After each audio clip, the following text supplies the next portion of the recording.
我这个礼拜可能没办法回家了耶。对呀，比较忙哦。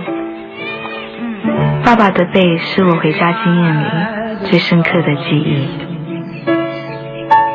每次回家的路上一定会经过的那个糖厂福利社，我记得那里冰棒的味道像父亲背的味道。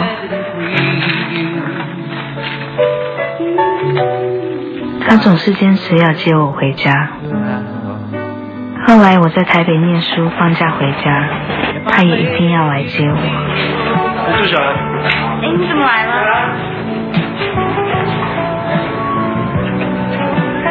又加一下。怎么啦？喂，阿爸，我明天想回家耶。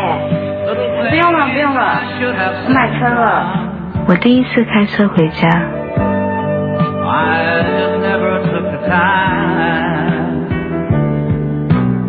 快到家前，我看到爸爸还是坚持来接我。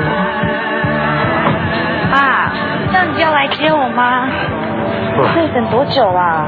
看我才会够。